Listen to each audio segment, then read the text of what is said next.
रहे हैं की न्यूज, खबरों का सारथी।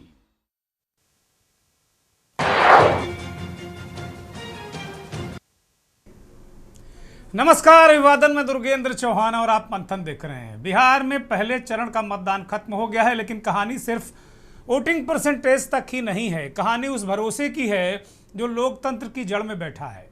121 सीटों पर जमकर वोटिंग हुई और उम्मीद है कि ये 62 से 65% तक जा सकती है अगर फाइनल आंकड़ा आया। अभी 60% से ऊपर का आंकड़ा मिला है और यह अब तक का रिकॉर्ड मतदान कहा जा रहा है। 20 वर्षों में इतना भयानक मतदान, इतना जबरदस्त मतदान 20 वर्षों में नहीं हुआ है, ऐसा कहा जा रहा है।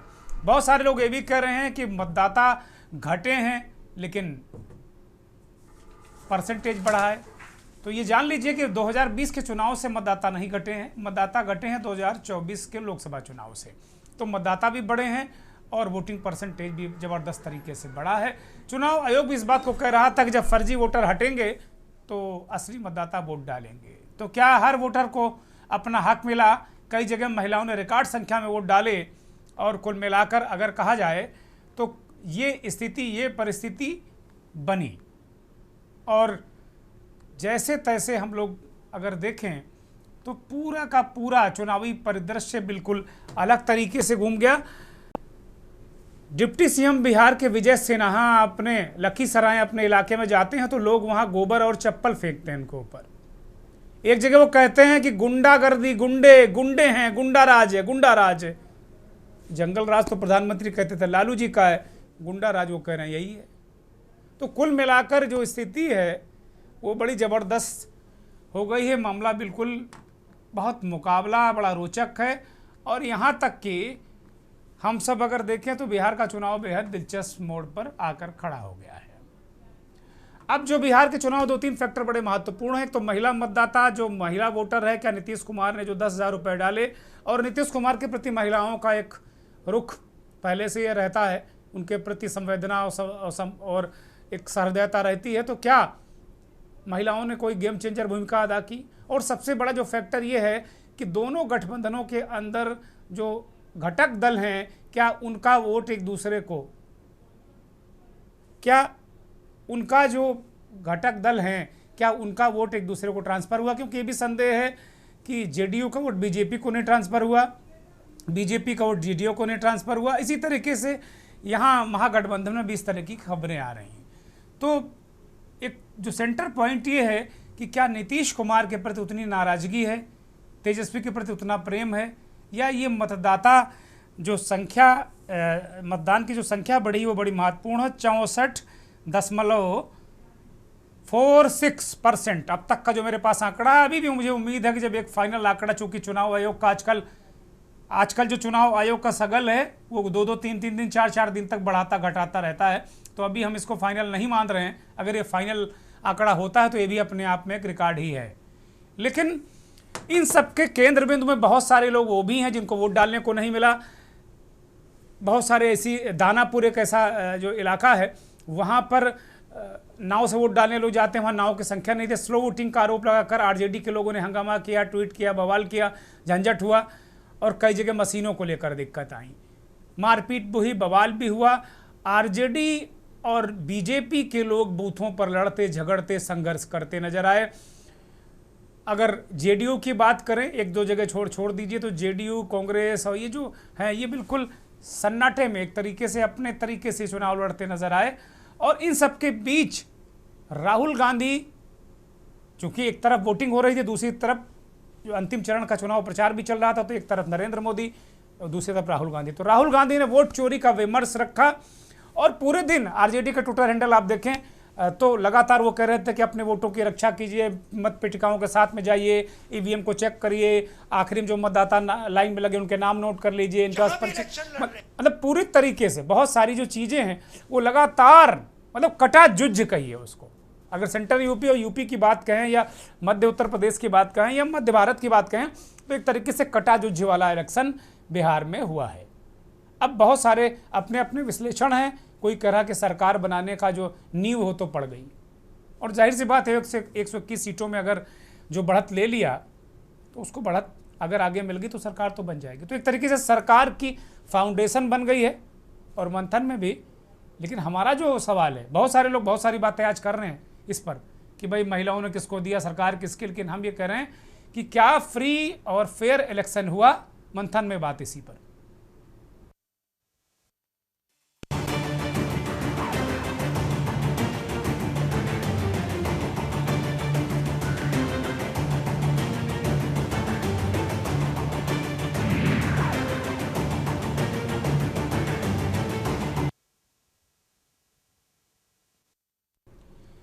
अब पहले हम इलेक्शन की चीज़ें दिखा देते हैं, फिर चुनाव प्रचार दिखाएंगे। पहले इलेक्शन को दिखाया जाए कि किस तरीके से लखीसराय में बिहार के डिप्टी सीएम विजय सिन्हा को लोगों ने दौड़ाया। और दृश्य दिखाइए जरा, बड़ा ज़बरदस्त, मतलब बड़ा लोकतंत्र के लिए बहुत अजीब सा दृश्य है कि जब वो विजय सिन्हा वहाँ पर गए तो उनको दौड़ाया गया, उनको खदेड़ा गया, उनकी गाड़ी में गोबर फेंका गया, जूते फेंके गए। वो दृश्य विजय सिन्हा, ये दृश्य जरा एम्बियंस उठाइए इसका।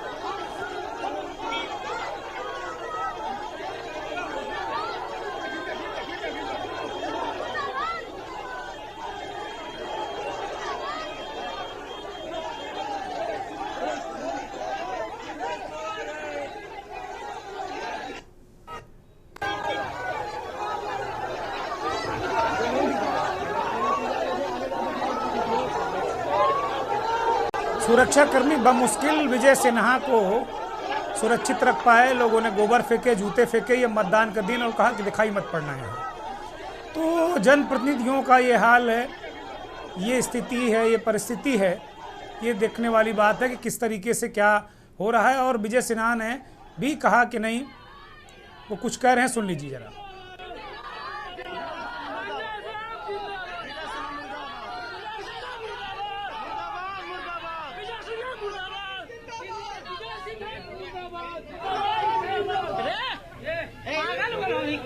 सुन लो, विजय सिन्हा जिंदाबाद हो गया।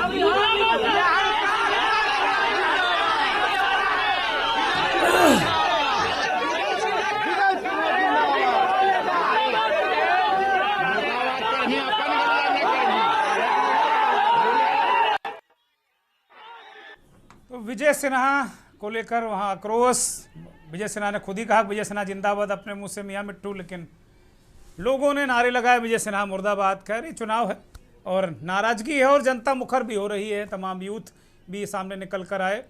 एक तस्वीरें ये हैं, इसी तरीके से वो तस्वीर भी दिखाई जाए जो जहां नाव से वोट डालने जा रहे हैं लोग और वहां उनको व्यवस्थाएं नहीं मिल रही। जरा फुल स्क्रीन दिखाइए इसको। लगभग 10,000 की संख्या में वोटर बाहर एकदम परेशान है। प्राइवेट सारी नाव बंद कर दी गई प्रशासन के द्वारा, कोई नाव नहीं चल रही है। ये एकदम पूरी तरह से सब परेशान है, अफरा तफरी का माहौल है। खाली ये एक बोट चल रही, 1 घंटे बाद ये जाएगी, उसके बाद वापस आएगी। ये हालात है, जबरन लोगों के। तो करें, एक वोट है, 1 घंटे बाद जाएगी आएगी। स्लो मतदान का आरोप आरजेडी ने लगाया कि यहाँ जानबूझकर लोगों को डिटेन ऐसा किया जा रहा है कि वो वोट डालने पहुंच ना पाए। इसको लेकर रोहिणी आचार्य हैं, आरजेडी के नेता हैं, लालू प्रसाद की बेटी, उन्होंने एक्स पर पोस्ट किया था और आरजेडी अपने लगातार ट्विटर हैंडल पर इस तरह की शिकायत चुनाव आयोग से करता रहा है। तो ये भी एक दृश्य है और एक बहुत महत्वपूर्ण दृश्य है, वो भी हम आपको दिखाएंगे। लेकिन पहले राहुल गांधी का बयान सुनिए वोट चोरी पर और प्रधानमंत्री ने जो जंगल राज पर आज चुनाव प्रचार किया। फिर कुछ और तस्वीरें दिखाएंगे चुनाव की। देखिए, जहां भी इलेक्शन लड़ रहे हैं ये वोट चोरी करके इलेक्शन जीत रहे हैं। हमने आपको कर्नाटका के बारे में दिखाया, आनंद के बारे में, महाराष्ट्र में एक सीट है वहां के बारे में दिखाया, और कल पूरी दुनिया को हमने दिखाया कि बीजेपी ने, इलेक्शन कमीशन ने हरियाणा का चुनाव चोरी किया है।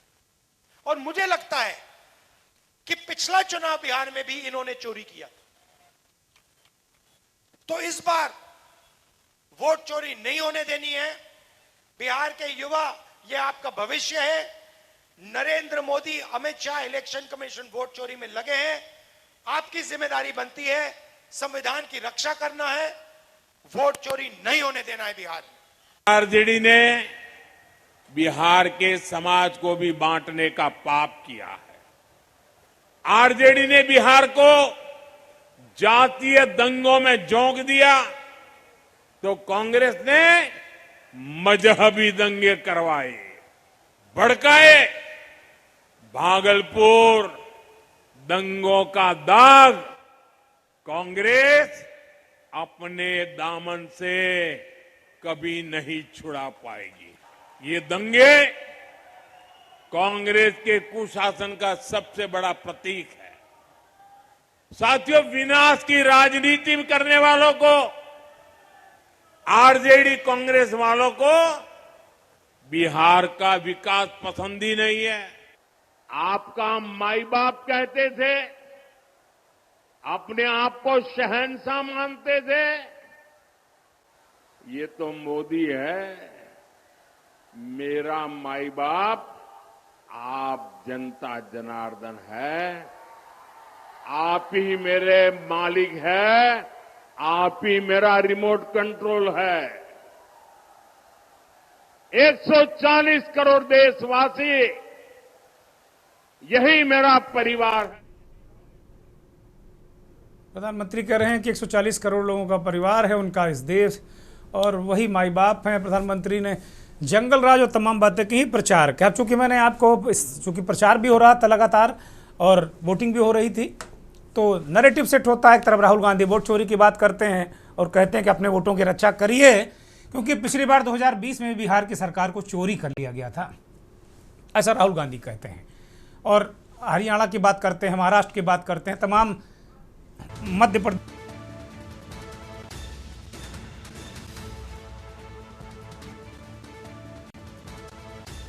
मिलाकर इस तरीके की वो बातें करते हैं। और वोट चोरी का नैरेटिव, एक तरफ वोट पड़ रहे हैं, एक तरफ वो कह रहे हैं कि अपने वोटों की रक्षा कीजिए, मतदान हो रहा है, पीछा करिए, देखिए कहीं आपका वोट छूट तो नहीं जा रहा, कोई चोरी तो नहीं कर ले रहा, कोई गलत आदमी वोट तो नहीं डाल दे रहा। इन सबके बीच ये लगातार कल राहुल गांधी ने प्रेस कॉन्फ्रेंस करके, जिसे हाइड्रोजन बम कहा, कि हरियाणा में जहां 2 करोड़ वोटर थे वहां 25 लाख फर्जी वोटर मतलब खेल कर दिया गया। उसके बाद आज 2-3 तस्वीरें आई कि जिन लोगों ने दिल्ली के विधानसभा चुनाव में वोट डाले थे, वही लोग बिहार में आज विधानसभा में वोट डालते नजर आए। तो राहुल गांधी की बातें जो वो कहते हैं वो लगभग सच ही साबित हो रही। ये दृश्य हैं, ये राकेश सिन्हा हैं, प्रोफेसर राकेश सिन्हा, राज्यसभा के सांसद, बीजेपी के रहे हैं। ये जो एक तस्वीर है जो वो अपने परिवार के किसी सदस्य के साथ में नजर आ रहे हैं, वो दिल्ली विधानसभा चुनाव के वहाँ भी वोट डाला। आज वो बिहार में अपने गृह नगर में जाकर उन्होंने वोट डाला। इसी तरह नागेंद्र हैं, बीजेपी के कार्यकर्ता, नागेंद्र कुमार नेता हैं, ये इधर अपने सिवान में वोट डाल रहे हैं, और जो किसी व्यक्ति के साथ खड़े हो दिल्ली में वोट डाल रहे हैं। तो ये जो राहुल गांधी ने कहा ना कि बड़े पैमाने पर भारतीय जनता पार्टी के नेता कार्यकर्ताओं को दूसरे राज्यों में, बल्कि कई राज्यों में वोटर बनाकर भारतीय जनता पार्टी इस तरह चुनाव चोरी कर रही, जीत रही। तो ये 2 नमूने हैं। बहुत सारी चीज़ें अभी हो सकता बाकी हों, और बिहार में भी इस तरह की बहुत सारी चीज़ें हुई हों। तो कुल मिलाकर ये स्थितियाँ, ये परिस्थितियाँ हैं। हमारे साथ मेहमान जुड़ गए, चूँकि काफ़ी आज लोगों ने दिन में भी चुनाव के बारे में चर्चा की, देखा, समझा, सुना। हम उनसे चर्चा करते हैं। धीरज कुमार चुनाव विश्लेषक हैं, प्रियदर्शी रंजन वरिष्ठ पत्रकार हैं, दीपक कोचवे वरिष्ठ पत्रकार हैं, संजय श्रीवास्तव जी वरिष्ठ पत्रकार हैं, मनीष शर्मा राजनीतिक विश्लेषक हैं, सुनील कौशिक वरिष्ठ पत्रकार, कुमार कौशेंद्र वरिष्ठ पत्रकार, और अजय शुक्ला देश के जाने माने वरिष्ठ पत्रकार, संपादक, विश्लेषक हमारे साथ इस कार्यक्रम में जुड़ गए। बहुत ज़बरदस्त, बड़ा भारी भरकम जंबो पैनल हमारे गेस्ट कोऑर्डिनेटर ने आज बनाया है, और सभी मेहमानों को बहुत बहुत प्रणाम, बहुत बहुत धन्यवाद समय देने के लिए। निवेदन भी कि बात अपनी थोड़ा संक्षिप्त में रखेंगे तो मुझे लगता है कि जल्दी जल्दी सबको मौका आएगा। तो चर्चा सीधे अजय शुक्ल से करेंगे। अजय शुक्ल, इन सबके बीच बहुत सारे लोग अलग अलग चर्चा कर रहे हैं कि महिलाओं ने क्या किया, एंटी इनकम्बेंसी, प्रो इनकम्बेंसी, लेकिन हमारा सवाल बिल्कुल अलग है सबसे, कि फ्री एंड फेयर इलेक्शन क्या हुआ है क्या? हमारा आज सवाल मंथन का ये है। अजय शुक्ल। नहीं, जिस तरह से वोट चोरी की बात आपने जिक्र भी किया कि वोट चोरी की बात कल राहुल गांधी ने खोली थी, वह बात आज साबित होती दिखाई दी बिहार में। उसके लिए अब किसी सबूत की जरूरत नहीं। उन्होंने कहा था कि वही भाजपा का यदि नेता होगा या भाजपा का कोई कार्यकर्ता पदाधिकारी होगा तो वो यूपी में भी वोट डालेगा, वो हरियाणा में भी डालेगा। बिल्कुल यही 5 फरवरी 2025 को जो भारतीय जनता पार्टी के राज्यसभा सदस्य भी हैं, वो वोट डालते हैं दिल्ली में और फिर जाके डालते हैं बिहार में। और उसके बाद में कोई जब उसका खुलासा करता है तो कहते हैं मानहानि का केस करूंगा। अब भैया गलत कुछ डाला हो, आप ही का ट्वीट है, आपके ही ट्वीट को देख के तो ये कहा जा सकता है। दूसरा, दाना पानी जो दानापुर दानापुर जगह का नाम दानापुर जी। तो वहां पर आप देखिए, गंगा के दूसरी तरफ रहने वाले लोगों को वोट डालने जाना था, वोट डालने जाने से रोक दिया गया, उनको नाव नहीं चलने दी जा रही थी। और जिस तरह हजारों वोटर थे ऐसे, मैं ये इसका जिक्र इसलिए कर रहा हूं क्योंकि चुनाव आयोग दावा करता था कि हिमाचल चुनाव के समय में उसने वहां जो विश्व का सबसे ऊंची जगह थी वहां पर भी चंद वोटर्स के लिए पोलिंग स्टेशन बनाया था। यही चुनाव आयोग दावा करता था कि हमने गुजरात में गिर में एक मंदिर के महंत के लिए उस मंदिर में गिर के जंगलों में बनाया था। और वही अरुणाचल प्रदेश में कहता है कि हमने एक मतदाता के लिए बनाया था। और वही तमिलनाडु में भी ये बात कहता है। ऐसी स्थिति में आता है कि जब आप इतने लोगों की फिक्र करते हैं तो इतने लोग वोट न कृपया माइक बंद कर लीजिए, बाकी लोग आवाज बीच में डिस्टर्बेंस हो रहा, प्लीज जी। कि इतने लोगों को, हजारों लोगों को वोट डालने से रोकना, ये कहां से चुनाव आयोग की निष्पक्षता है या कहां से यह दिखाई देता है। इसी तरह से तमाम जगह जो डिजिटल आपने कहे थे कि वो सीट मानी जाएगी, वो सीट मानी नहीं जा रही थी, उसके भी उदाहरण आए हैं। इसके भी उदाहरण आए हैं कि ऐसे वक्त में लोगों के यहां पुलिस घुस के धमका रही है घरों में और कह रही है वोट नहीं डालने जाना है।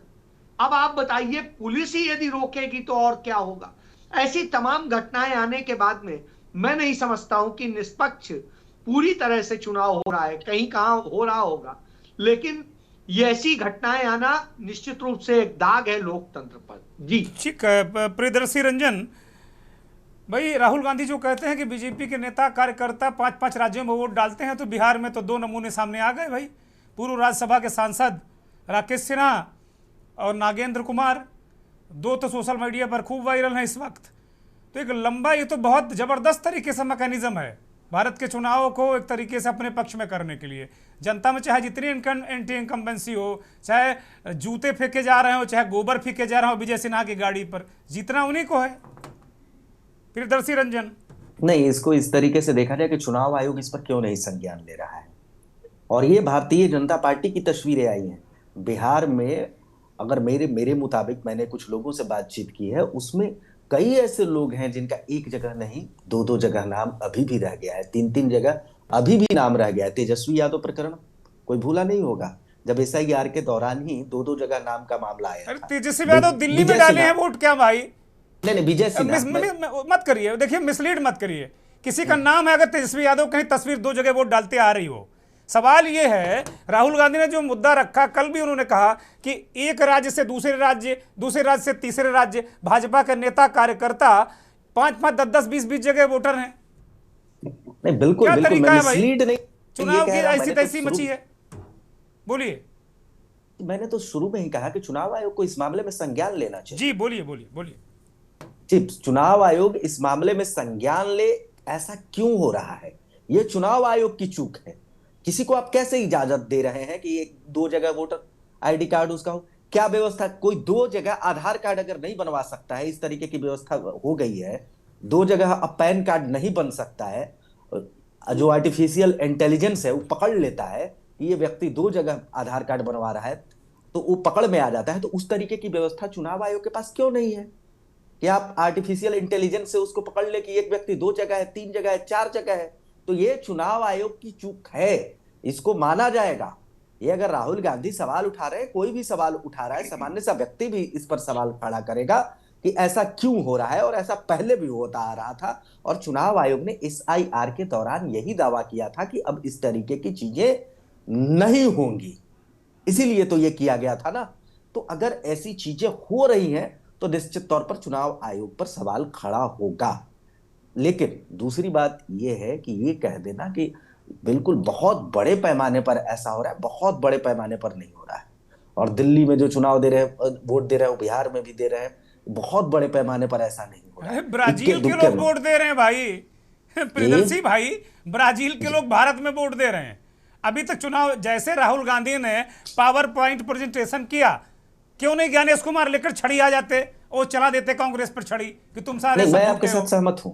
मैं आपके साथ सहमत हूं बॉस। देखिए, SIR जो हुआ उसमें कितने मैं बांग्लादेशियों को SIR में आप जा ही पकड़ नहीं रहा हूं, यही तो सवाल है।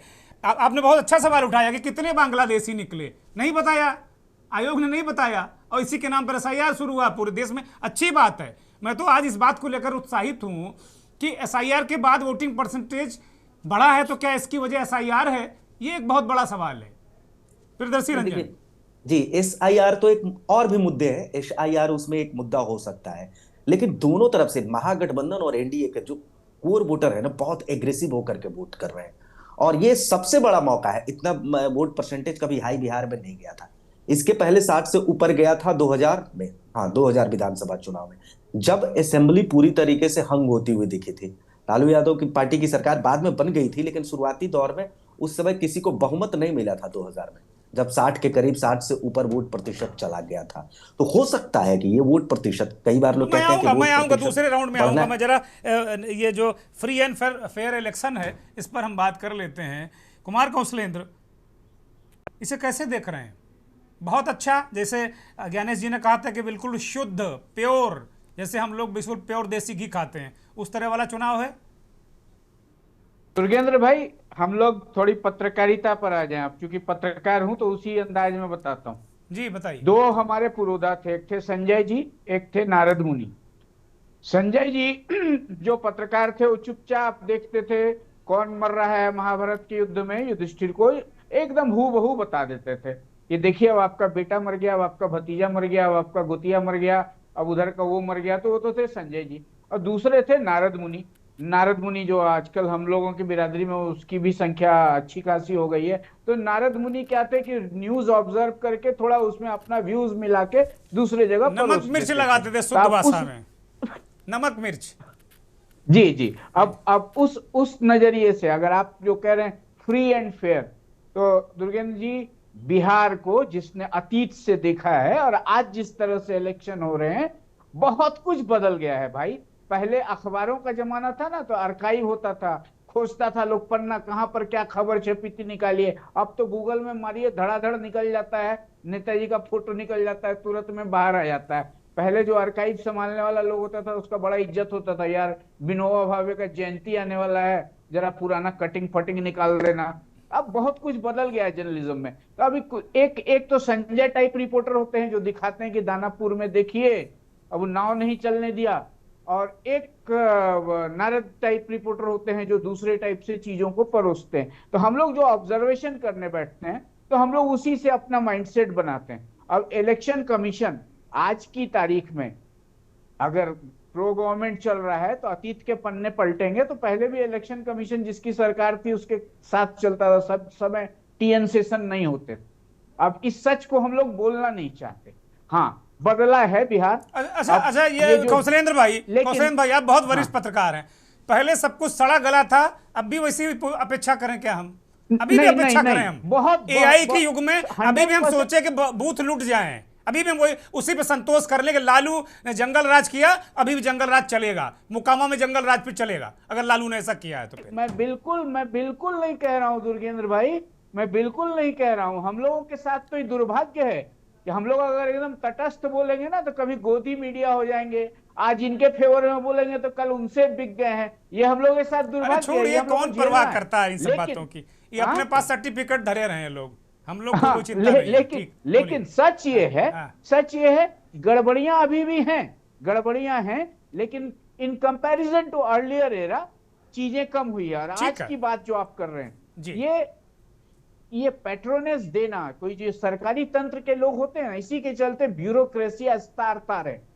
जिसको स्टील फ्रेम ऑफ इंडिया कहते थे सरदार वल्लभ भाई पटेल, वो स्टील फ्रेम ऑफ इंडिया अस्तार है। कितने IAS IPS जेल भुगत रहे हैं। होता क्या है, जब से ब्यूरोक्रेट्स ने अपना दायरा लांघा और दलीय इशारे पर ब्यूरोक्रेसी को हाँका तो चीजें बिगड़ी। और ऐसा नहीं है कि अभी ही 15 साल से और मोदी एरा में हो रहा है, पहले भी होता रहा है, हमने भी देखा है। नहीं तो होता अभी रहा, जो बिल्कुल चीजें होता हो रही है, रहा, आप बिल्कुल एकदम होता रहा, सही हैं, बिल्कुल। आप सही हैं कि अब इतने हम आधुनिक हो गए हैं, उसके बावजूद किसी को वोट डालने नहीं दीजिएगा। अब फिर डिप्टी सीएम जो हैं अब लॉ एंड ऑर्डर की बात करते हैं, अब ऐसा है कि भैया उन्हीं के ऊपर गोबर जूता चल रहा है। तो इसके पीछे मुझे एक ही चीज नजर आ रहा है, ये बिहार, पूर्वांचल और ये जो हिंदी पट्टी है ना, हालांकि जातीयता दूसरे प्रदेशों में भी है, हम लोग जात जमात से ऊपर नहीं उठ पाए। ठीक बात है। जात जमात हमारे लिए राजनीति का मेन खुराक रहा है और ठीक हर है। राजनीतिक दल ने अपने मुताबिक जात जमात का हम लोग को ठीक है, आज जात ड्यूटी- जमात पर आएंगे कौशलेंद्र भाई, सीधे डॉक्टर सुनील कौशिक के पास चलते हैं। डॉक्टर सुनील कौशिक, अभी बड़ी अच्छी बात कही कौशलेंद्र जी ने, और इस बात को भी उन्होंने एडमिट किया कि भाई आज एआई के युग में अगर खामियां हैं तो फिर इस पर पुनर्विचार करना पड़ेगा, लेकिन पहले से स्थितियां बहुत सुधरी हैं, तमाम भयानक स्थिति हुई है। लेकिन अभी एक तरफ वोटिंग हो रही थी, एक तरफ हल्ला मच रहा था, एक तरफ दिल्ली में जो वोट डाले थे वो बिहार में वोट डाल रहे थे, उसी दौरान राहुल गांधी सभा कर रहे कि देखो बिहारियों से कह रहे देखो भाई अभी अभी देखे रहिएगा, कहीं गड़बड़ ना हो, आखिरी समय तक चेक करते रहिएगा, ये आपका वोट चोरी कर लेंगे, लूट लेंगे। आरजेडी का ट्विटर हैंडल आप देख लीजिए तो लगातार यही हो रहा था कि भाई इन पीछा करो, मत पेटियों का पीछा करो, ये करो वो करो, नाम नोट करो, मतलब पूरा ट्यूटोरियल चल रहा था। और राहुल गांधी ने भी मंचों से ट्यूटोरियल दिया अपने कार्यकर्ताओं को, गठबंधन के कार्यकर्ताओं को। आज उन्होंने भरपूर तरीके से जो वोट चोर और गद्दी छोड़ का जो नारा उन्होंने दिया था, ऐसा लगा था कि वो बिहार में उसका जिक्र अब खत्म हो गया, ऑब्सोलीट हो गया। लेकिन वो मतदान से एक दिन पहले कल उन्होंने हरियाणा का प्रकरण रखा और आज वो सभाओं में ठोककर इसी पर केंद्रित रहे, वोट चोरी पर। और दो तस्वीरें आ गई, सिन्हा जी की और नागेंद्र जी की। तो जो राहुल गांधी कह रहे थे वो तो मुझे लगता प्रूव हो गया। फिर देखिए, वो पार्टी का नेता कह रहा है जिस पार्टी का संगठन बिहार में 2013 के बाद जिले स्तर का संगठन न बना हो, वो पार्टी का नेता कह रहा है जहां 2017 के बाद प्रदेश की कार्य समिति का गठन न हुआ हो, 2020 का चुनाव बिना प्रदेश कार्य समिति के गठन के लड़ लिया और 2025 का लड़ लिया। वो नेता कह रहा है जिसके पास बीएलए 5% बिहार में नहीं है। वो नेता कह रहा है जिसने 2019 में लोकसभा चुनाव के बाद अपनी पार्टी के नेताओं पे आरोप लगा के इस्तीफा दिया और वो वही के वही है, अभी कोई उसमें बड़ी कार्रवाई नहीं हुई, बदलाव नहीं हुआ। किस नेता की बात कर रहे हैं? वो नेता कह रहा है जिसकी पार्टी ने इस देश में चलन चलाया कि नगर पालिका नगर निगम के चुनाव दूसरी से होंगे, विधानसभा के दूसरी वोटर लिस्टें होंगे और लोकसभा की तीसरी वोटर लिस्टें होंगे। 3-3 वोटर लिस्ट जिसकी सरकार के रहते हुए इस देश में बनी, वो व्यक्ति आरोप लगा रहा है। वो व्यक्ति आरोप लगा रहा है जिसने अभी तक ये तय नहीं कर पाए कि निश्चित तौर से जिले लेवल पर जो परिस्थितियां रहती थी वो हमने भी देखी और वो भी देख रहे हैं। एनसीआर में 8.5 लाख बिहार के लोग रहते हैं और 8.5 लाख में मैं कह रहा हूं 8.5 लाख वोट बिहार में है। नोएडा में 3 लाख के आसपास वोटर रहते हैं। एक व्यक्ति मुझे ऐसा नहीं देखा जो मुझसे कह दे एसआईआर कार्यक्रम के बाद कम से कम 100 से ज्यादा लोगों को मैंने पूछा कि उनका वोट बिहार में ना हो। आप एक बात कर रहे हैं, कौन से नेता का, कौन से व्यक्ति का, यहां हम बैठे हुए हैं, यहां जो गांव देहात से निकल करके आए हैं, बड़े शहरों में सबके डबल वोटर हैं, किसके वोटर नहीं है? तो वो आरोप लगा रहे हैं कि जैसे 2014 के बाद या 2019 के बाद वोटर की संख्या बढ़ गई और 3-3, 4-4 जगह वोटर हो गए या 8 जगह वोटर हो गए। ये परिस्थितियां बदलने के लिए निश्चित तौर से मुद्दा उठा है, समय लगेगा। और मैं कह रहा हूं कि निश्चित तौर से ये मुद्दा है, पर वो लोग जो आरोप लगा रहे हैं वो शीशे में शकल देखें कि उन्हीं ने सब ये ब्लूप्रिंट तैयार किया, उन्हीं के रहते हुए सब ब्लूप्रिंट चला आ रहा था। और जो कौशलेंद्र जी कह रहे थे बिल्कुल सही कह रहे हैं। कौन से चुनाव आयोग का? हमने तो चुनाव आयोग की नियुक्तियां उनको चाय पिलाते हुए देखा, इंदिरा गांधी के गेट खोलते हुए देखा, वो बाद में चुनाव आयुक्त बने।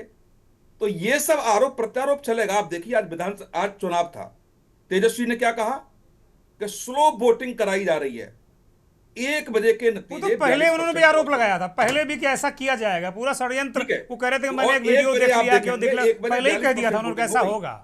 जो 1 बजे तक 42% वोटिंग हुई, जो 2020 में 33%, 33% के आसपास वोटिंग थी। तो केवल आरोप के लिए है। 2020 में कोरोना काल था सुनील जी।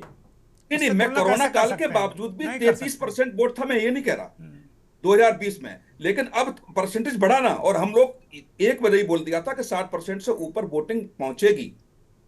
जिस तरीके, लेकिन कहीं ऐसी, आप 9 बजे का आप उठा के देख लीजिए, तो लोग केवल जिन लोगों को सिर्फ आरोपी लगाना है, जो लोग कहना है कि साहब पुलिस रोक रही है, वोटिंग नहीं करने दे रही, पहला मामला है। कौन से विधानसभा के चुनाव में ऐसे कम से कम सैकड़ों की संख्या में प्रकरण नहीं आते आरोप प्रत्यारोप के, कि पुलिस रोक रही है, पुलिस नहीं जाने दे रही है? ये पहला आरोप नहीं है।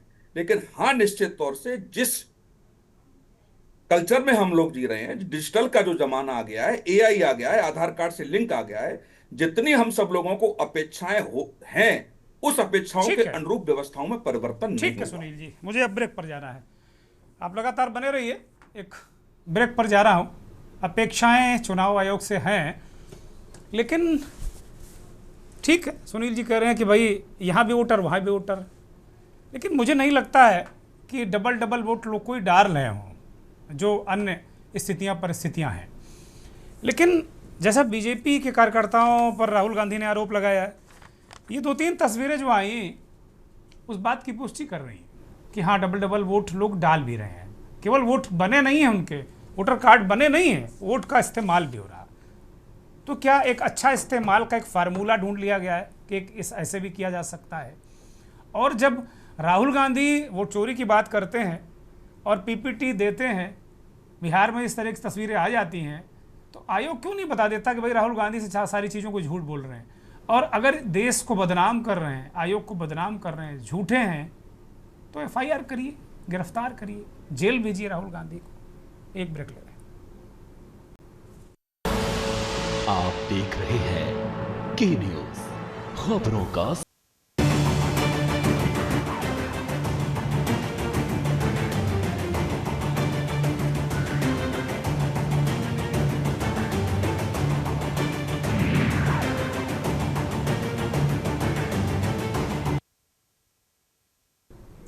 बहुत सारे लोग कह रहे हैं इनकी अग्नि परीक्षा, उनकी अग्नि परीक्षा। नीतीश कुमार के प्रति वो गुस्सा जो 2020 में दिखा था वो नहीं दिखा, महिलाओं ने झोली भर के वोट दे दिया।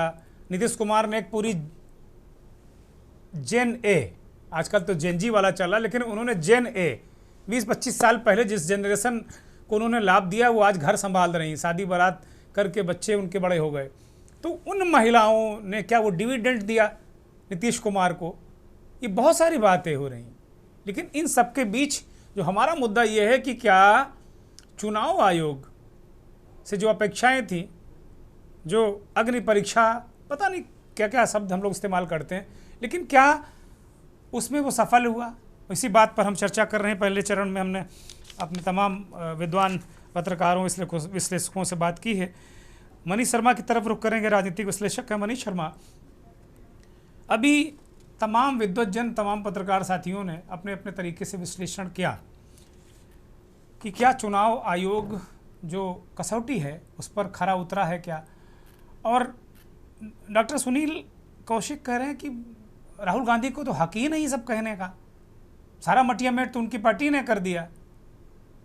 मनीष शर्मा, देखिए, चीजों को जनरलाइज करने से काम नहीं चलेगा। आप किसी पहले भी होता था, पहले भी करते थे, पहले भी ये होता था, वो होना और 14 के बाद का होना, उसमें जमीन आसमान का फर्क है। इसको अगर नहीं समझेंगे तो अब वोट चोरी को एक कह लीजिए कि उसका एक गैंग काम करता है, एक सेंट्रलाइज कह लीजिए, एक सिंडिकेट डेवलप किया गया है पूरे देश में। सत्ता ने एक बहुत योजनाबद्ध तरीके से वोट की चोरी का जो सवाल है, और इसीलिए आप देखेंगे कि वो चुनाव आयुक्त को तमाम आपराधिक कार्रवाइयों से मुक्त कर दिया गया है। आप ये भी ध्यान दीजिए, कानून बना करके कि उनके ऊपर कोई आपराधिक मुकदमा, कोई अगर वो बेईमानी करते पकड़े जाए, गलत करते पकड़े जाए, तो उनको अदालत से ऊपर कर दिया गया है, कानून बना करके।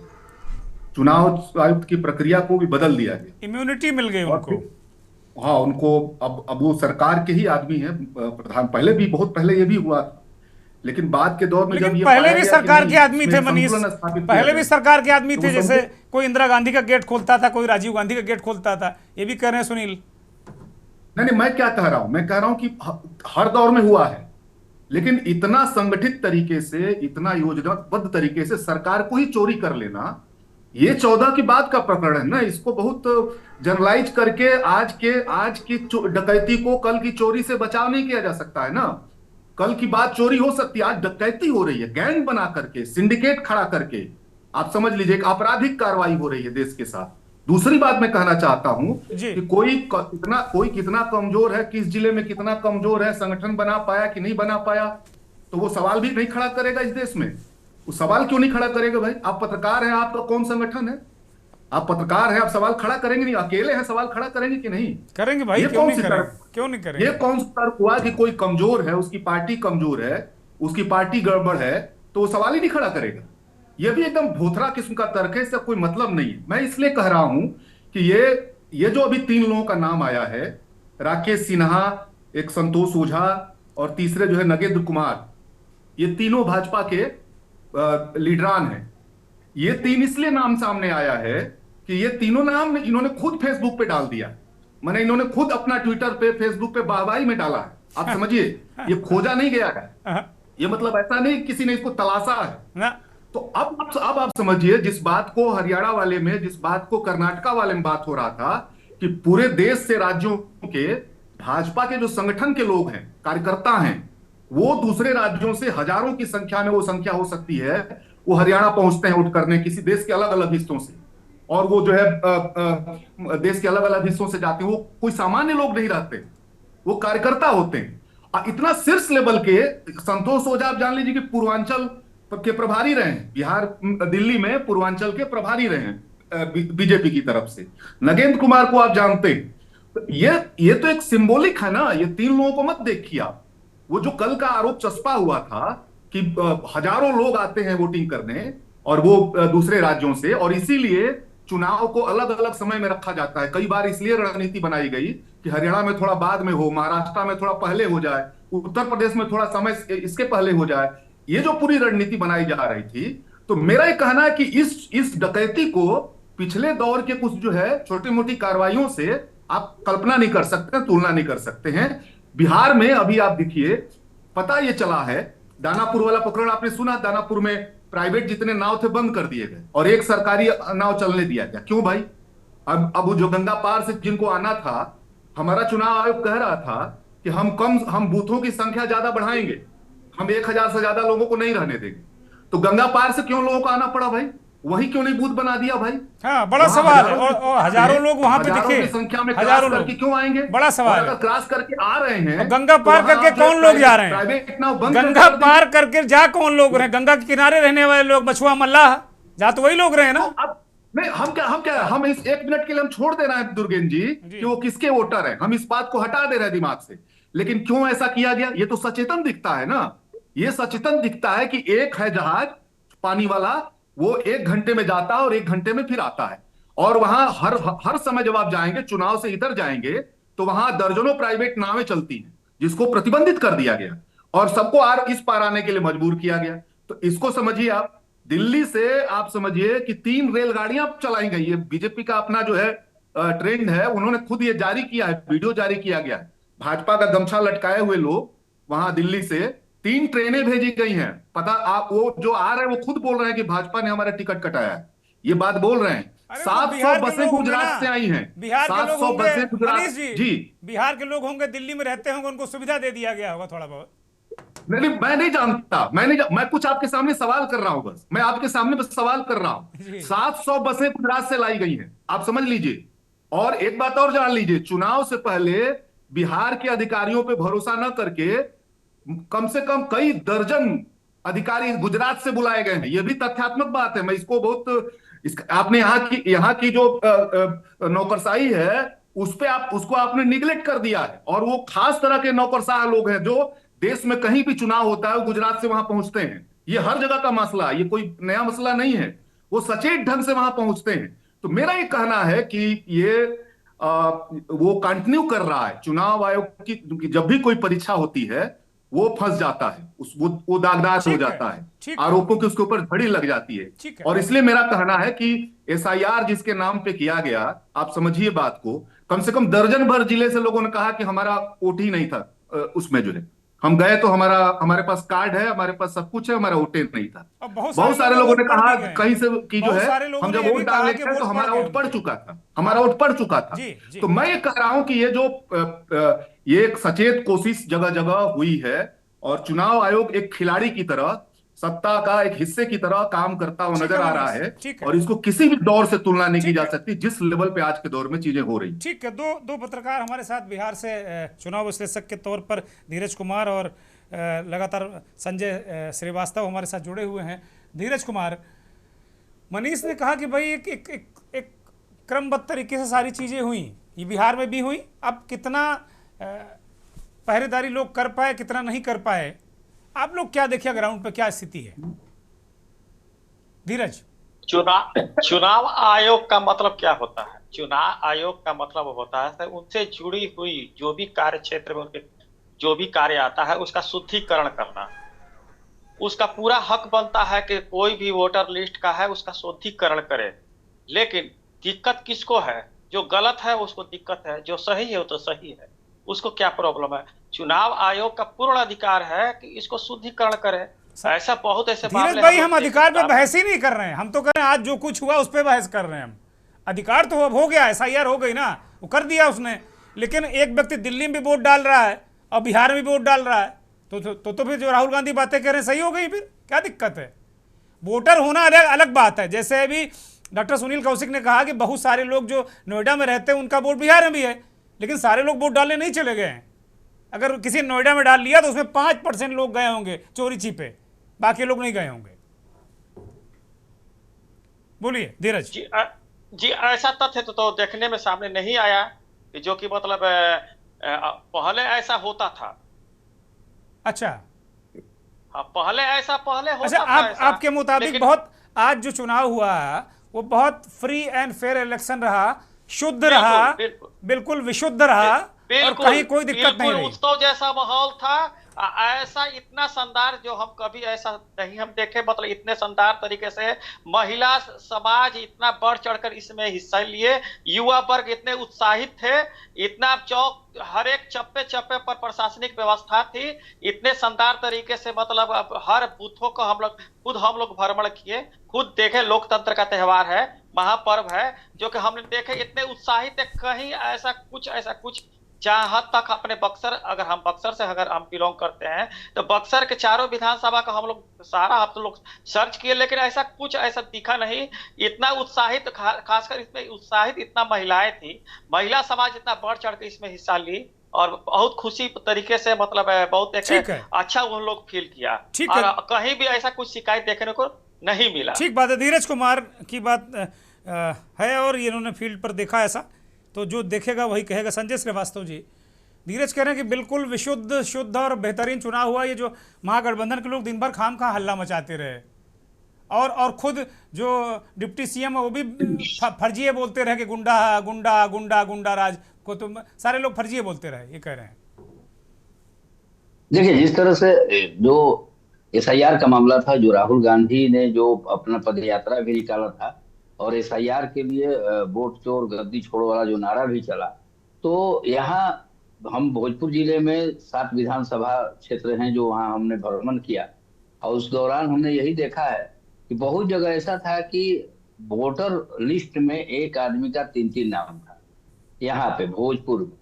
और वहां जब बातचीत की गई कि भाई आपका नाम कैसे हो गया, क्योंकि बाहर के लोग हैं वो भी आए हैं, लेकिन ये जो गुजरात वाली बात थी कि गुजरात से बस वाली बात थी कि बस आ रहा है, तो यहाँ भी बस पहुंचा है। जहां तक सुविधा देने की बात है कि मोदी जी ने सुविधा दिया, तो मोदी जी सब जगह सुविधा दे रहे हैं, लेकिन जो SIR का मामला हुआ उसके बाद जो वोटर लिस्ट में नाम की बात है, वो बहुत सारे लोग ऐसे थे जिनका नाम ही नहीं था। ये सवाल तो उठता ही है। और रहा सवाल कि पूरा का पूरा, क्योंकि भोजपुर में फिर करीब 55 से 60 तक गया है, जो 60 तक गया है रेशियो, आंकड़ा जो हो गया है ये चुनाव आयोग का जो भी चुनाव हुआ है। लेकिन यहाँ सबसे बड़ी समस्या हमने देखा कि बहुत सारी महिलाएं भी थी, क्योंकि महिलाओं का तो आधी आबादी घर से बाहर निकली हर एक इलाके में, वो अच्छी बात है, लेकिन बहुत सारे वोटर्स जो थे उनका नाम ही नहीं था। सोच सकते हैं दुर्गे जी क्या हाल हो सकता है। ठीक है अजय जी, अभी संजय श्रीवास्तव भोजपुर के विधानसभाओं में भ्रमण किए, वो कह रहे हैं कि भाई वोटर लिस्ट में भी नाम नहीं था, 3-3 नाम थे, 5-5 नाम थे, तो क्या कर रहा था चुनाव आयोग? घास छील रहा था बिहार में जाके क्या? और दूसरा सवाल मेरा ये है कि 18 जिले हैं, 9 में 60 से नीचे वोटिंग हुई है और 9 में 60 से ऊपर हुई है, इसको क्या माना जाए? देखिए, पहली बात, मैं संजय जी से पूरी तरह सहमत व्यक्त करता हूं। और मैं एक बताऊं कि करनाल से पूरी ट्रेन ही गई है भर के। तो जो वहां पानीपत और इधर पे नौकरी करते हैं तमाम सारे बिहार और उनसे जुड़े हुए लोग, उनके स्पेशली वोट बनवाए गए वहां इस SIR के दौरान। जिन्होंने तमाम सारे लोगों ने हरियाणा में वोट किया था, मैं इसलिए बता रहा हूं कि हरियाणा में वोट किया था, उनके वोट वहां बनवाए गए फिर से SIR में। अब मैं यही कह रहा हूं कि SIR की गई, इतना पैसा खर्च किया गया, किसी के घर का पैसा नहीं है, हमारे आपका पैसा है। और उस पैसे के खर्च के बाद भी यदि ये गड़बड़ है तो निश्चित रूप से दुर्भाग्यपूर्ण है। मैं यदि SIR ना हुई होती तो मैं कह देता हाँ गड़बड़ है। दूसरा, मैं एक चीज बताऊं, भारत में आज तक कभी भी एक भी सिंगल ऐसा मुख्य चुनाव आयुक्त नहीं रहा जो इस तरह से विवादों की स्थितियां जिसके सबूतों समेत सामने आई। और भारत के अंदर ऐसे भी रहे हैं जिन्होंने सत्ता प्रतिष्ठान को बता दिया है कि तुम अपना काम करो, सिर्फ हम बताएंगे हमें हमारा काम क्या है। तो इस तरह के भी रहे हैं। तो अच्छे बुरे हर चीजें रही, लेकिन हमारे लिए दुर्भाग्यपूर्ण यह है कि जैसा कि मैंने पहले बताया कि आप बताइए, आप गुजरात में एक वोटर के लिए पोलिंग बूथ बना सकते हो, आप अरुणाचल में बना सकते हो, आप हिमाचल में बना सकते हो, क्यों नहीं आप वो जो गंगा पार उस जगह है वहां पर भी बना दो? क्यों यह समस्या आती? क्योंकि आप जान रहे थे शायद वहां हमारे मतदाता नहीं है, इसलिए हम इनको इस तरह से करें। यानी जहां जैसे पाया आपने व्यक्ति को काट दिया, और आप अपने लिए लोगों के 2-2 वोट 4-4 वोट बनवा के और लेके आ रहे हैं। तब जब SIR हो चुकी है, इससे यह समझ में आता है कि स्थितियां निश्चित रूप से नाजुक हैं, और ऐसी स्थिति में घबराई हुई सत्ता प्रतिष्ठान यह चुनाव चोरी करने की कोशिश कर रहा है। पहली चीज, कितना सफल होगा नहीं होगा, क्योंकि यह असर 5-10% ही होता है। यदि जनता डट के खड़ी होती है तो असर नहीं होता है। इसका उदाहरण आपने दिया, क्योंकि आज तक जो फार्मूला हम लोग 31 साल मुझे भी हो गए, और मैंने जो देखा उसमें देखा जब वोटिंग परसेंटेज बढ़ता है तो निश्चित रूप से वो खिलाफ जाता है। लेकिन मैं यहां पे ये भी देख रहा हूं कि जिस तरह भर भर के यदि वोटर लाए जा रहे हैं, 12,000 स्पेशल ट्रेनें चल रही हैं, और उसमें जरूरतमंद को सीट नहीं मिल रही है, वो टॉयलेट में लटक के झटक के कैसे बिहार पहुंचा है। जो 14 लोग मरे हैं ट्रेनों से गिर गिर के, तो उनको तो मिली नहीं, इन्हें इतनी सुविधा के साथ, टिकट के साथ भेजा जा रहा है। इसके वीडियोस मौजूद है, मैंने भी ट्वीट किया है, मनीष ने भी उसको किया है। तो मैं इसको ये कहूंगा कि ऐसे उसमें ये तो चुनाव आयोग को देखना था ना, और इससे मैं नहीं समझता हूं कि कहीं पर चुनाव आयोग निष्पक्ष है। देखिए, समय के साथ जब हम अपने आप को कहते हैं हम इस तरह आ गए, कभी देश का बजट 200 करोड़ का था और कभी भारत का बजट लाखों करोड़ का है, तो फिर साहब सुधार भी तो वैसे ही होना चाहिए। जी ठीक है कौशलेंद्र जी, अच्छा इस पर तो चर्चा हो गई, ये बता दीजिए कि पहले चरण में किसने क्या क्या किया, मतलब बहुत जल्दी में, क्योंकि अब अंतिम चरण आ रहा है। भाई एक चीज, एक वादा आप करें कि आप मेरे फेवर में खड़े होंगे, तो मैं आपको बताऊं कि मेरे गांव में भी मेरा नाम है, हैदराबाद में था वहां भी नाम है, विशाखापट्टनम में भी नाम है, और जहां हूं वहां भी 2 जगह नाम। तो ये तो चुनाव आयोग की कमजोरी है, नहीं सब काट देना चाहिए आपका नाम। हाँ, एक बड़ा सिस्टम है गांव में, जो भाई भतीजे हैं, भैया नाम डलवा दी थी वो, अब भाई भतीजा नाम डलवाता है, कैसे मेरा वोटर ID बनता है हमको खुद नहीं पता, ये सच है, हम खुद जानते हैं। और वहां होता क्या है कि घर में लोग बोलता है कि हमारे यहाँ 10 वोटर है, मेरा भाई बाहर गया तो क्या हुआ, वोटर में गिनाएगा ना, नेताजी पूछेंगे कैसे। अब ये तो हालत है भाई, और इतनी बड़ी आबादी है, इस आबादी में कोई भी सिस्टम 100% बग फ्री नहीं हो सकता। हाँ, अब चीजें चूंकि आधुनिक हो गई, कंप्यूटराइज है, फिर भी कैसे अब संभव है, अब संभव है उस दिशा में काम करना। बीएलओ कैसे काम करते हैं आप भी जानते हैं दुर्गेंद्र भाई जी। और रह गई बात बीएलओ कैसे काम करते हैं, कुछ लोग तो जो जेन्यून होता है वो बनने के लिए बीएलओ के पीछे पीछे भागता है और कहीं कहीं बीएलओ घर में बैठ के काम कर देता है। ये तो भैया अब मास्टर साहब से आप टॉयलेट भी गिनवाइएगा, उनको बीएलओ भी बनवाइएगा, उनसे राशन भी बंटवाइएगा, तो मास्टर साहब करेंगे क्या? भाई हमारे दर्शकों को एक खुराक हुआ क्या, हमारे दर्शकों को कौशेन भाई, हमारे दर्शकों को वो खुराक नहीं मिली कि पहले चरण में किसका क्या रहा, ये वाला दे दो, नहीं तो फिर मामला निर्गुण हो जाएगा। चर्चा है सिंपल सा है जो हमने बात कही थी, जात और जमात से हम लोग बाहर नहीं निकले हैं और राजनेताओं ने निकलने नहीं दिया है। और ये बड़े बड़े नेताओं के लिए जो सब भीड़ आती है ना, वो सपोर्टर वोटर नहीं होते, वो ताली बजाने आते हैं, सब रात भर में बदलता है। वो भीड़ को कभी भी वोट मत समझिएगा, ये सब रात भर में बदल जाएगा। ठीक है, इस बार मुझे जो लग रहा है, मैं आज दावे के साथ कह रहा हूँ 14 को फिर अगर आप बुलाएंगे तो मैं बैठूंगा। स्वागत अभी भैया खींचातानी है, एडवांस में खींचातानी है, एकदम नेक टू नेक है, सबका सांस फूला हुआ है। अच्छा ये बताइए कौशलेंद्र भाई ये बताइए कि 2020 वाली स्थिति है या फिर उससे ज्यादा कांटे की है?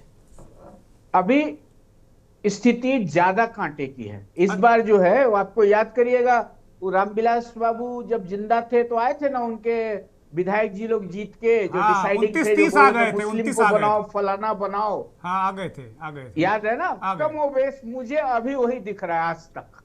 अच्छा बोलिए भाई सुनील जी, जल्दी से बताइए क्या दिख रहा है, आप क्या देख पा रहे हैं? देखो पिछली 2022 की बात करेंगे तो महागठबंधन भी बहुत पीछे नहीं था, 110 सीटें लाया और एनडीए गठबंधन 12,000 वोट का अंतर था 2020 में, सिर्फ 12,000 वोट का अंतर था।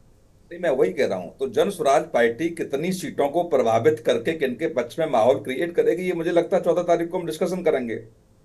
लेकिन 2-3 चीजें आपकी डिबेट में आई, महत्वपूर्ण चीजें हैं। जैसे शुक्ला जी ने यह कहा कि सब ट्रेन भर भर के गई। ग्राम प्रधानी के चुनाव में एक व्यक्ति 4-4 गाड़ी भेजता है अपने वोटर्स को बुलाने के लिए, यह तो विधानसभा का चुनाव है। ग्राम प्रधानी के चुनाव में जहां बड़े बड़े शहरों में जो उनका वोटर रह रहा है वह गाड़ियों की व्यवस्था करता है, खाने की व्यवस्था करता है। ये विधानसभा का चुनाव है तो ट्रेन क्यों नहीं चलेगी? और जो विधानसभा का चुनाव लड़ रहे हैं किसी भी पार्टी के, वो टिकटों की व्यवस्था क्यों नहीं करेंगे, खाने पीने की व्यवस्था क्यों नहीं करेंगे? दूसरी सबसे महत्वपूर्ण बात है कि साहब ये कहा कि हरियाणा में वोट डालने गए, उत्तर प्रदेश के या वहां के जा रहे हैं वोट डालने के लिए, बीएलए क्या कर रहे थे? चुनाव आयोग की गलती, चुनाव आयोग की गलती। चुनाव आयोग है क्या? अब तो चुनाव आयोग कह दे कि हम कुछ नहीं है तो चुनाव खत्म हो जाए, फिर क्या दिक्कत है? चुनाव आयोग पे कोई चीज आएगी, बीएलओ हो सकते हैं, प्रभावित राजनीतिक दलों से हो सकते हैं। अभी जो कौशलेंद्र भाई ने कहा सुनील जी कि आधार कार्ड जैसी व्यवस्था हो जाए, 2 आधार कार्ड तो नहीं बन पा रहे हैं ना, 2 पैन कार्ड नहीं बन पा रहे हैं ना, वो व्यवस्था हो जाए, खत्म हो जाएगा सब खेल। वो करेंगे नहीं। वो वोटर कार्ड में 2 दिक्कत है। आप ये बताइए कि हरियाणा के वोटर्स वहां गए और एसआईआर कार्यक्रम हुआ, एसआईआर कार्यक्रम में क्या कहा कि 12 चीज आपके पास है तो ला के लेके आइए, जिसके पास है तो मना कर देगा चुनाव आयोग क्या? ठीक है, अब हम इस चर्चा से निकल रहे हैं क्योंकि हमारे पास अब हम थोड़ा सा दुर्गे। हाँ जी बोलिए बन सकते हैं, बोलिए।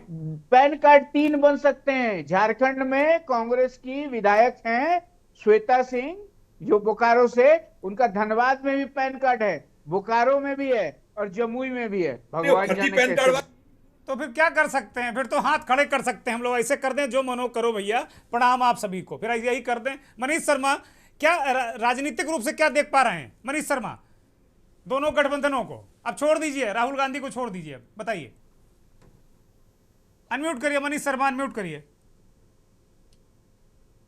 एक दो चीजें बहुत महत्वपूर्ण हुआ है, इसको हम लोगों को लेकिन जल्दी में कहिएगा क्योंकि हम खत्म भी करेंगे। जल्दी में कह रहे हैं। ये हमको लगता है कि एक बड़ा रिस्क ले लिया बीजेपी ने नीतीश को मुख्यमंत्री न घोषित करके।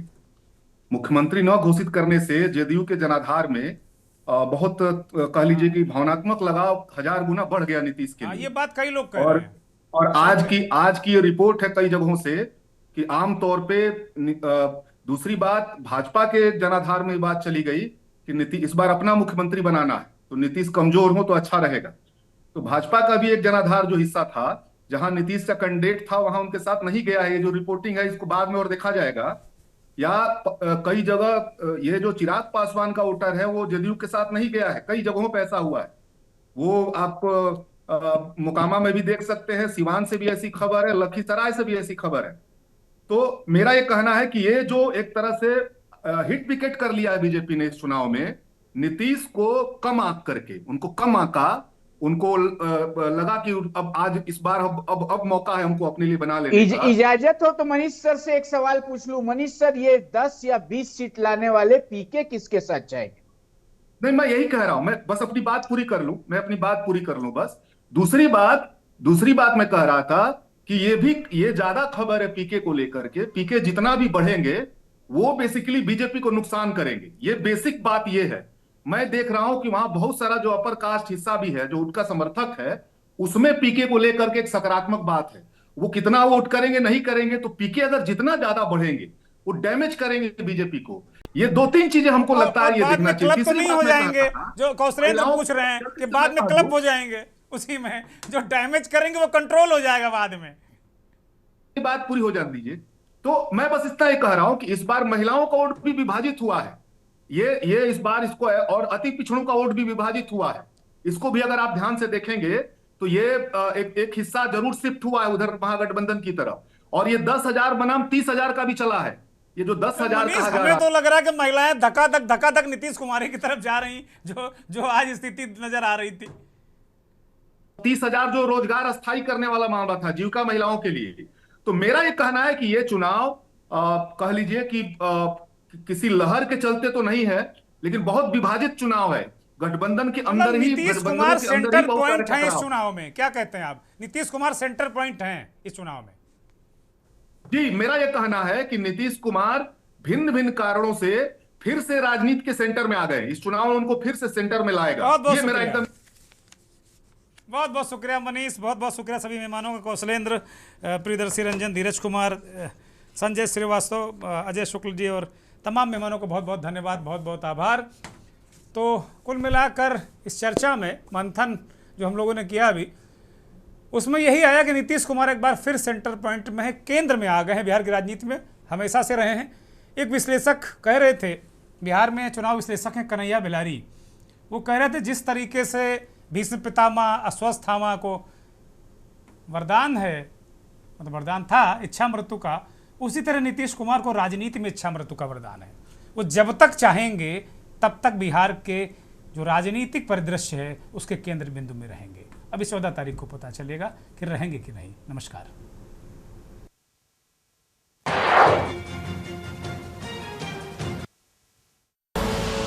आप देख रहे हैं के न्यूज।